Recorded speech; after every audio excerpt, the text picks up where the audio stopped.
Matthew chapter 26, the plot to kill Jesus.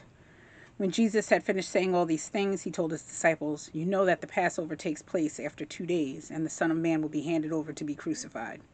Then the chief priests and the elders of the people assembled in the courtyard of the high priest, who was named Caiaphas, and they conspired to arrest Jesus in a treacherous way and kill him. Not during the festival, they said, so they won't be rioting among the people. While Jesus was in Bethany, at the house of Simon the leper, a woman approached him with an alabaster jar of very expensive perfume. She poured it on his head and was as he was reclining at the table. When the disciples saw it, they were indignant. "Why this waste?" they asked. "This might have been sold for a great deal and given to the poor." Aware of this, Jesus said to them, "Why are you bothering this woman? She has done a noble thing for me. You always have the poor with you, but you do not always have me. By pouring this perfume on my body, she has prepared me for burial. Truly I tell you, wherever this gospel is proclaimed in the whole world, what she has done will also be told in memory of her." Then one of the 12, the man called Judas Iscariot, went to the chief priests and said, "What are you willing to give me if I hand him over to you?" So they weighed out 30 pieces of silver for him. And from the time he started looking for a good opportunity to betray him. On the first day of unleavened bread, the disciples came to Jesus and asked, "Where do you want us to make preparations for you to eat the Passover?" "Go into the city to a certain man and tell him, 'The teacher says, my time is near. I'm celebrating the Passover at your place with my disciples.'" So the disciples did as Jesus had directed and prepared for the Passover.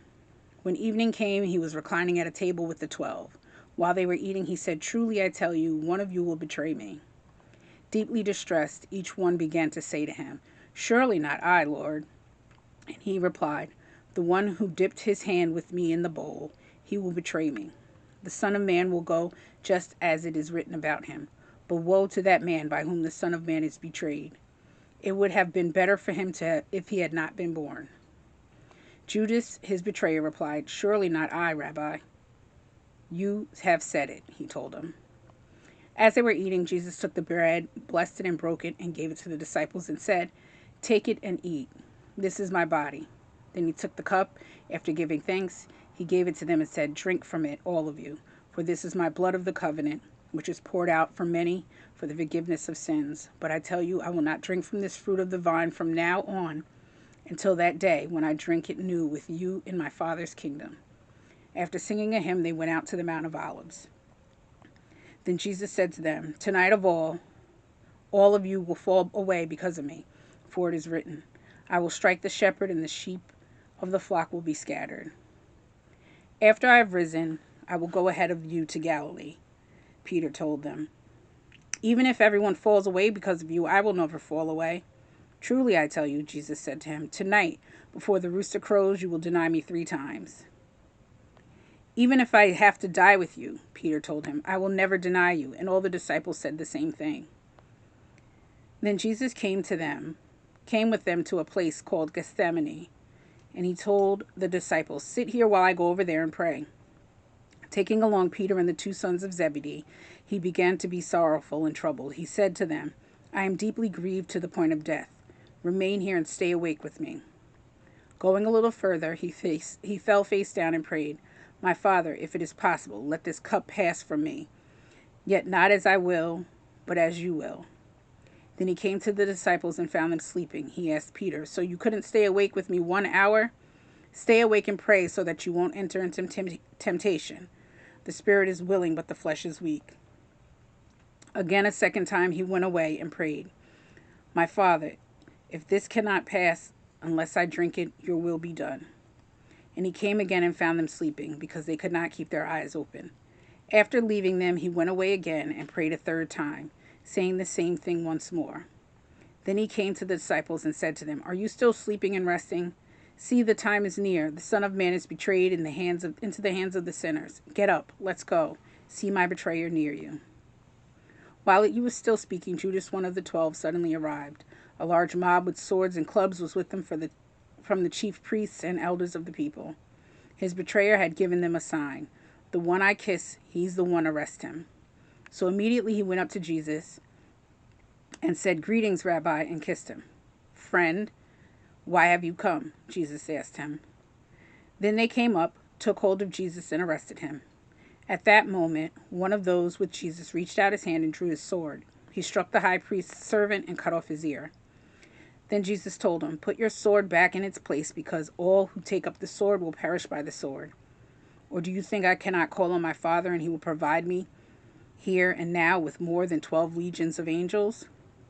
How then would the scriptures be fulfilled that say it must happen this way?"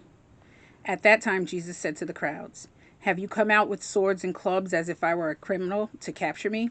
Every day I used to sit teaching in the temple, and you didn't arrest me. But all this happened so that the writings of the prophets will be fulfilled." Then all the disciples deserted him and ran away. Those who had arrested Jesus led him away to Caiaphas, the high priest, where the scribes and the elders had convened. Peter was following him at a distance, right to the high priest's court. He went in and was sitting with the servants to see the outcome. The chief priests and the whole Sanhedrin were looking for false testimony against Jesus so that they could put him to death, but they couldn't find any, even though many false witnesses came forward. Ever notice how Finally, two who came forward stated, "This man said, 'I can destroy the temple of God and rebuild it in 3 days.'" The high priest stood up and said to him, "Don't you have an answer to what these men are testifying against you?" But Jesus kept silent. The high priest said to him, "I charge you under oath by the living God. Tell us if you are the Messiah, the Son of God." "You have said it. But I tell you, in the future you will see the Son of Man seated at the right hand of power and coming on the clouds of heaven," Jesus told them. Then the high priest tore his robes and said, "He is blasphemed. Why do we still need witnesses? See now that you've heard the blasphemy, what is your decision?" They answered, "He deserves death." They spat in his face and beat him. Others slapped him and said, "Prophesy to us, Messiah. Who is it that hit you?" Now Peter was sitting on the outside of the court. The servant girl approached him and said, "You were with Jesus the Galilean too." But he had denied it in front of them. "I don't know what you're talking about." When he had gone out to the gateway, another woman saw him and told those who were there, "This man was with Jesus the Nazarene." And again he denied it with an oath. "I don't know that man." After a little while, those standing there approached and said to Peter, "You really are one of them, since even your accent gives you away." He then started to curse and swear with an oath, "I don't know that man." Immediately a rooster crowed, and Peter remembered the words Jesus had spoken. "Before the rooster crows, you will deny me 3 times." He went outside and wept bitterly. What I noticed was that they all kind of, who went with him to the field? Let's see. Because he says that he'll deny him 3 times, but it wasn't just Peter. Peter and 2 sons of Zebedee. He had to go to them 3 times. So that's another 3 that they talked about. So he asked them to pray for him and they didn't. So they basically denied his prayer 3 times. Then Peter did with the crow. And we already know about Judas Iscariot. But for 30 silver pieces, that's wild work.